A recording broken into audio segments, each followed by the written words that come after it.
Halo, apa kabar? Balik lagi sama gua Rama. Setelah hampir lebih dari 2 minggu gue pakai Samsung Galaxy M11 ini, berikut beberapa hal yang harus kalian tahu tentang smartphone ini sebelum memutuskan untuk membelinya.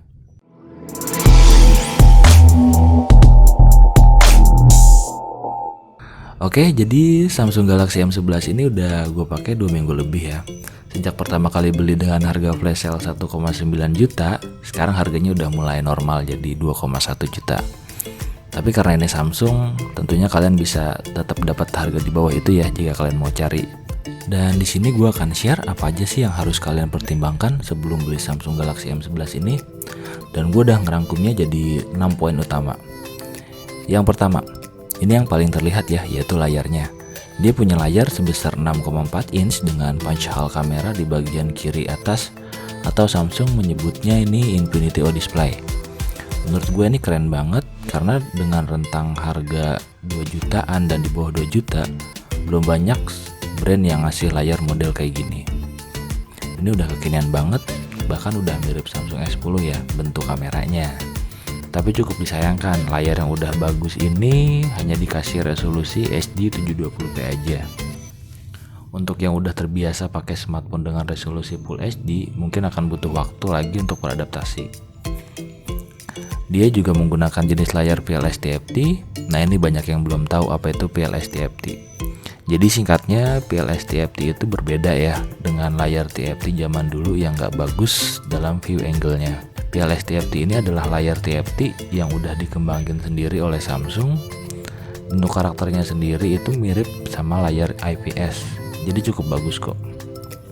Oke, next. Yang kedua ada baterainya.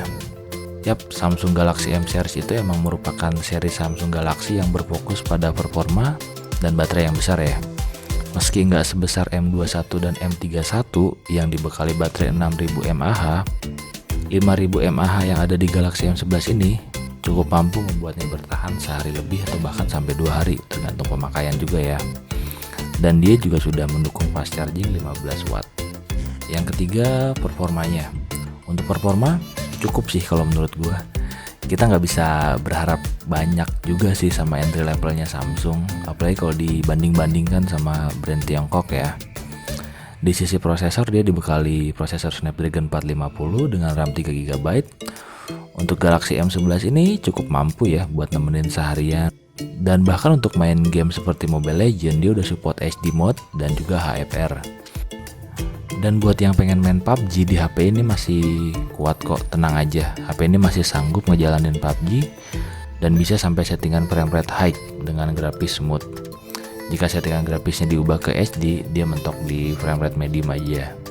Masih cukup oke lah untuk harga segini. Dan yang keempat, ada kamera. Dia punya 3 buah kamera di bagian belakang. Masing-masing mempunyai resolusi 13 megapiksel pada kamera utama, 2 megapiksel deep sensor, dan 5 megapiksel ultrawide kamera. Dan satu lagi 8 megapiksel kamera di bagian depan. Berikut beberapa hasil kamera yang sempat gue ambil.